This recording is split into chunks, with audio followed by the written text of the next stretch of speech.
Most people do not know Niccolò Machiavelli as a person, but as an idea. His name has become synonymous with Machiavellianism, which many associate with the ruthless, immoral techniques of gaining and maintaining political power. The adjective Machiavellian has come to mean cunning, treachery, and duplicity, while The Prince is often viewed as a handbook for tyrants and dictators. It is no surprise, then, that numerous leaders and autocrats throughout history have employed similar tactics to consolidate their authority. But are Machiavelli's teachings truly responsible for all of this? And to what extent can the thinker be blamed for the actions that later tyrants justified in his name? But first, who was Machiavelli really? He was born to a middle-class Florentine lawyer and grew up on the boundary between the Tuscan countryside and the vibrant intellectual world of Renaissance Florence. His talent quickly brought him into the service of the Florentine Republic. Between 1498 and 1512, he served as secretary, negotiated with popes and kings, organized a militia, directed military campaigns, and wrote passionately throughout. When he was removed from office in 1512, he devoted himself entirely to writing, producing essays, historical works, political treatises, and even plays. Among his role models, Moses stood out the most, a leader who created a new faith and a new state, and who, for the sake of elevating his people, was at times compelled to make ruthless decisions. His most famous work, The Prince, divided its readers from the moment it appeared. Some saw it as an unmasking critique of tyrants, while others regarded it as a handbook of power techniques. Its impact is evident from the fact that in 1556, Pope Paul IV placed it on the Index of Forbidden Books. Machiavelli attacked classical idealism and the moral expectations of Christian political thought with icy realism, while mocking the weakness of the Church. He perceived not only what we wish to be, but also what we truly are. We fear weak leaders, yet we are suspicious of strong ones. From this arises the eternal paradox of politics. Power can corrupt, but the absence of power can lead to chaos. Machiavelli's Prince is at once a nation builder, a restorer of order, a military commander, and a Greek-style tyrant who must at times choose between moral purity and effective governance.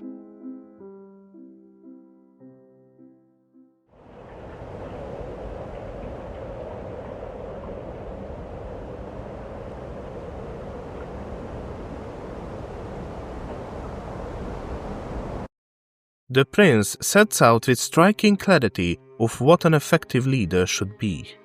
According to Machiavelli, the most important task of a ruler is to be a master of warfare, because politics functions much like war. A leader must study the battles of the past, understand human self-interest, and account for the fact that everyone is ultimately driven by the instinct to survive.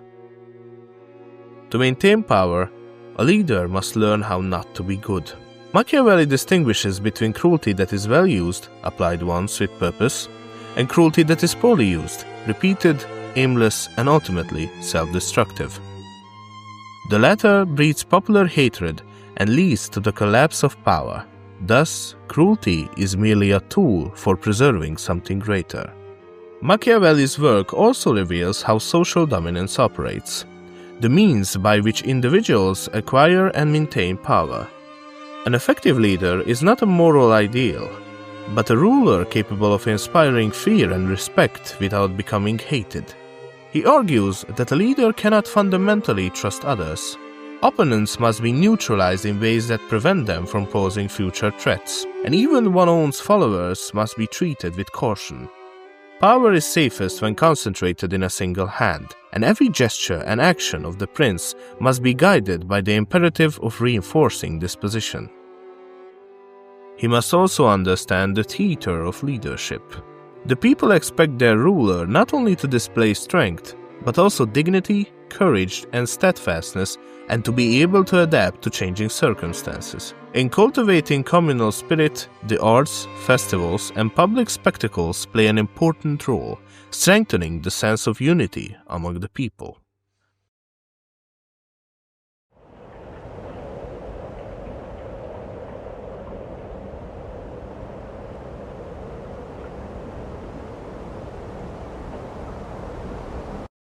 According to Machiavelli, history is an unending chaos in which different forms of government succeed one another in cyclical patterns. Early communities chose their strongest warrior as leader, but with the emergence of laws came the first good system, one sustained not by the virtue of a single individual, but by rules. Over time, however, hereditary rule degenerated. The people fell under tyranny, and this provoked uprisings that gave rise to a virtuous aristocracy. This was the second good system. Yet the descendants of the aristocrats soon succumbed to greed, and corrupt oligarchy took hold. In response, the people established a democracy and erected safeguards against the excessive accumulation of power. This formed the third good system. Eventually, democracy decayed into anarchy, which only the rise of a strong leader could remedy, thus preparing the ground for yet another tyranny.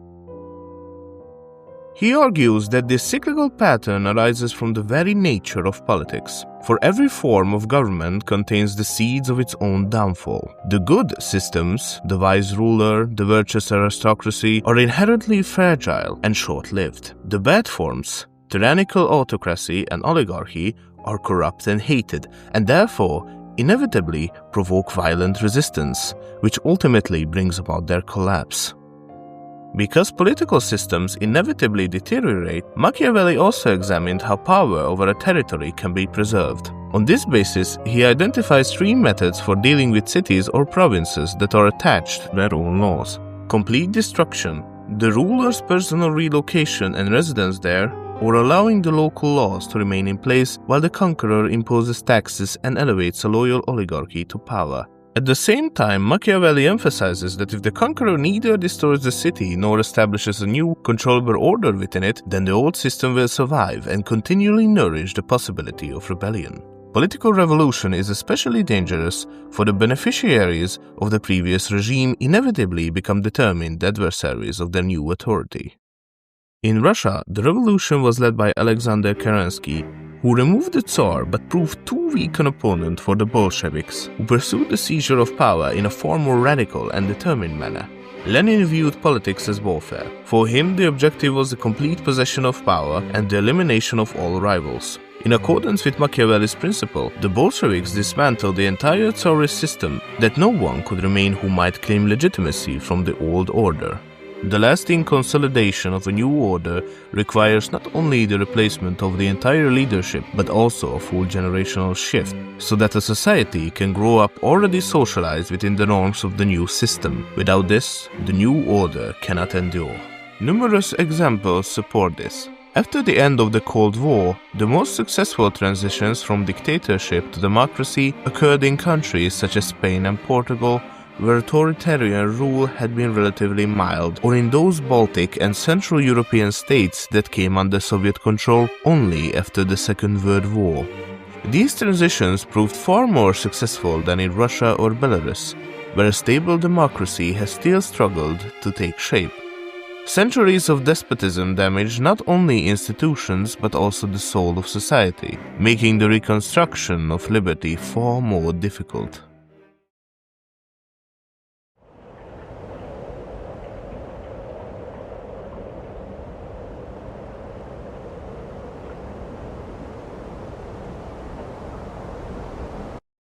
According to Gramsci, Machiavelli's realist teachings warn statesmen that certain, even seemingly tyrannical methods are at times indispensable for achieving political goals. It is no coincidence that Benito Mussolini was an enthusiastic admirer of Machiavelli. In 1924, in a study submitted for an honorary doctorate, he examined why the prince had remained so relevant. In his view, although the world had changed, human nature, as portrayed in Machiavelli's pessimistic anthropology, had essentially remained the same, and this continuity explained Machiavelli's pragmatism and cynicism. Mussolini interpreted Machiavelli as positing a fundamental opposition between the leader and the people. The leader embodies the state, order, and organization, while individuals are selfish and inclined to evade constraints. From this, he concluded that popular sovereignty is an illusion. For indecisive moments, power reclaims from the people the sovereignty that was granted only out of goodwill, and the governance requires not merely consent, but force as well. Mussolini's interpretation was also shaped by Nietzsche and by Gustave Le Bon's crowd psychology. A ruler can direct the masses only if he employs authoritarian means. Ordinary people often fail to recognize the seeds of tyranny, which are concealed by the apparent beneficence of such popular leaders. They watch with satisfaction as a charismatic figure humiliates and breaks the great and powerful who once oppressed them, and for this reason they are often willing to tolerate the same leader's dismantling of the constitutional restraints and checks designed to prevent any one person from becoming a totalitarian ruler.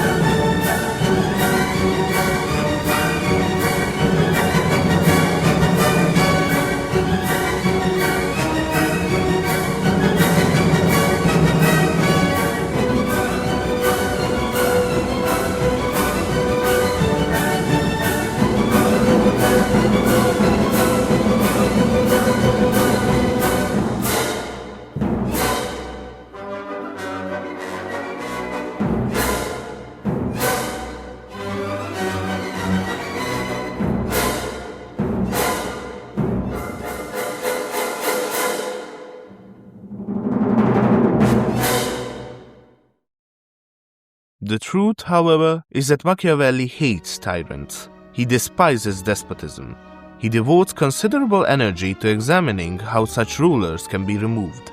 When he recommends harsh rule, he understands it as a temporary measure, provisional, order-restoring form of tyranny whose ultimate purpose is to re-establish liberty. A historical example of this can be found in General Douglas MacArthur, who, as Japan's temporary dictator after the Second World War, purged the country of its wartime leaders. Similar extraordinary measures took place in Germany as well, and Nuremberg became the classic instance of this state of exception justice. The Allies denazified the country, executed the principal leaders of the Third Reich, and required every adult citizen to complete a detailed questionnaire about their role under Hitler's rule. Anyone who had actively participated in the Nazi system was barred from holding positions of power or public authority. Nuremberg embodied precisely what Machiavelli means when he writes that royal power is sometimes needed to save a corrupted republic. The ruthless dismantling of the old regime and the public, dramatic prosecution of its leading criminals.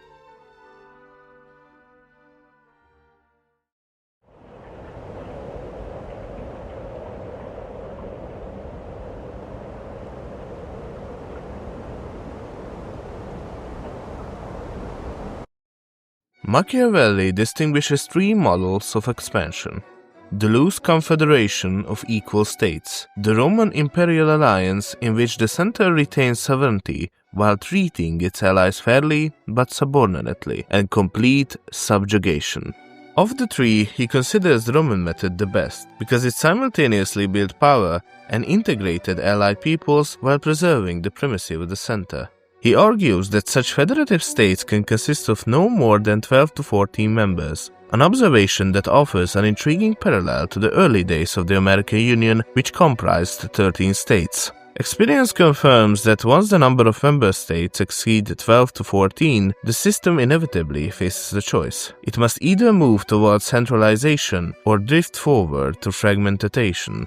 The Romans often regarded their own interests as being aligned with those of the peoples they conquered, and at times even expressed solidarity with them. When Rome expanded into the eastern Mediterranean, it saw itself as the last surviving republic in a world dominated by military despotisms, a self-image that encouraged it to view its conquests as acts of liberation. Reality, however, often contradicted this perception. The brutal destruction of Corinth in 146 BCE made it unmistakably clear that Rome could at times treat the Greeks more harshly than the rulers of Macedonia or Pontus ever had. The post-Cold War American hegemony displays striking parallels with the functioning of the Roman Empire.